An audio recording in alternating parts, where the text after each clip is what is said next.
My husband has been starting to gross me out lately, and now it's getting to the point where he can't even remember 70% of our conversations about how he makes me feel, and I'm starting to feel like I just want out of this marriage. I, 40F, and my husband, 40M, have been together since high school. We have built a financially stable and respectful relationship. He is a great father and role model to our young children. He does equal share around the house, laundry, cooking, parenting, etc. Over the past 3 to 5 years, I'm continuously finding him less and less attractive. We've been to counseling together over this. And we've had many peaceful conversations, but nothing seems to improve from my perspective. I'm going to list a few examples, and before Reddit jumps on me saying these things are stupid, please understand we've been together for a long time, and all the little things eventually snowball into big things. He forgets about 70% of our conversations. I'm having to give him reminder receipts on everything we've talked about. He snores while awake, literally. His face and hair smell so bad, to me, anyways. I'm pretty sure it's just his bodily oils. When he wants attention, he gets really immature and starts talking in a baby voice.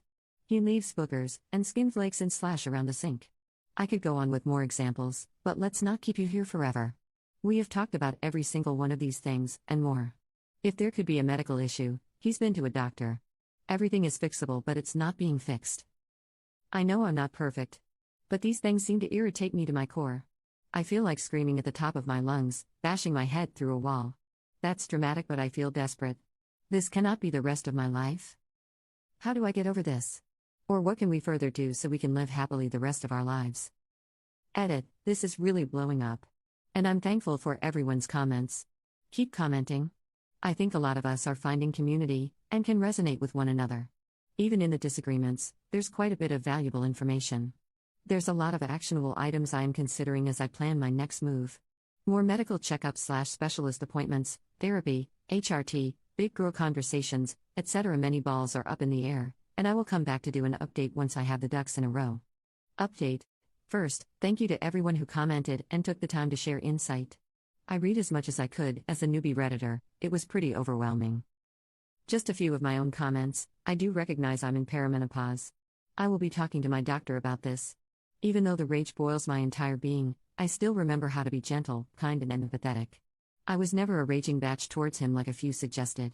I'm more forceful with my tone to truly get my message across. As many of you pointed out in the comments, I've let a lot slide in the past, which is how I've gotten here. So perimenopause rage is actually emboldening me to be more assertive. My annoyance is amplified, but his behavior is still unacceptable. He doesn't have ADHD, that's actually me, lol. Unless mine is so bad, he looks neurotypical, lol. He has gained weight over the past few years. He's not obese, but he's been an athlete the majority of his life, and so the extra 50 to 70 pounds is probably a lot for him and is causing a lot of the issues. The hygiene issues will have to be discussed another day. Based on what happened tonight, I don't think he could have handled it. I will be making skincare suggestions but will not be purchasing things for him. He's a grown-ass man and can do that himself. I've been proactive to make sure I'm taking care of myself as I age. I don't need to be making his doctor appointments and buying him his skincare. And the baby voice thing, I'll just keep telling him it's deeply unattractive and honestly gross.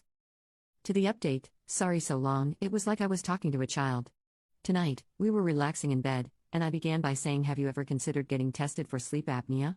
He says, apprehensively, yes. I have, and waited for me to continue. I said, I've been doing some research and I'm wondering if maybe you have it because of the snoring while being wide awake. He said he would like to try exercise first because he knows that's where a lot of his breathing problems stem from. I continued by saying it's not just the snoring, but if it's lack of oxygen, maybe that would explain the weak memory. He continued to say he knows he has a thick neck and wants to try working out first. I stayed quiet for a long time after this. Eventually, I said, you've been saying you want to exercise for a long time and it hasn't happened. It's fine that you want to get back into shape, but I'm more concerned about the lack of memory and I can't wait around for you to find time to work out. I feel like I can't have meaningful conversations with you. I can't trust you're going to remember them. He just kept going back to the exercise solution. So I said I'm grasping at solutions to present to you, hoping you'll consider something to improve this. This is a you thing now, and I can't do it for you. I've been giving you suggestions for a while, and now including getting tested for sleep apnea. Choose what you want to do or not, but I can't live like this anymore. It was quiet for a long time, and it was pretty obvious he wasn't really understanding the full scope of it. So I continued to say that I don't have a partner I can trust to have any type of conversation with, because there's no guarantee that he'll remember. I try to have mindless conversation about plans that we have or about the kids, and when he proves again that he can't remember, it makes me feel even more alone. I told him I can't have a partner where I can't connect with or feel I can share important things with knowing I'll be disappointed and let down later. He tried to deflect by asking how often I thought this was happening. Let me tell you, if I was a violent person, now is about the time I would have ripped his eyeballs out. He seriously was not understanding the severity of this. I said, it happens enough that I try to give you a little, but when you forget I'm reminded all over again that you do this often enough. I'm angry all the time about it, is how often you forget. If you need that indicator, he acknowledged this. I asked him if he noticed the majority of our conversations over the past few years happen over text. I told him this is because I think if it's in writing, at least he can go back and reread it and remind himself. This is why I don't want to talk to him in person anymore. He deflected again by saying he thought we texted more because the kids aren't around and it's easier to focus and have conversation. He thought I wasn't talking to him in person because I'd rather be on my phone or reading. I told him I do those things because I don't want to talk to him in person. I finally said he needs to figure this out because I can't live like this. It's lonely and isolating. I can't talk about anything from silly, meaningless things to more serious issues. I need a partner who's stepping up for me and wants to have an integrated life. When I feel disconnected from him, it seeps into every other aspect of our relationship, and there's no connection happening anywhere because of this. I reminded him to choose what solution he wants to explore, but I won't be providing any more suggestions. This is a him thing to fix. And if it doesn't get it figured out, I don't think I can survive the relationship. I left it at that. He rolled over and didn't say anything. So, I guess, the decision is on him now. I hope my message was clear. I don't know if he'll actually pursue anything, but I know if nothing changes I am done with this marriage.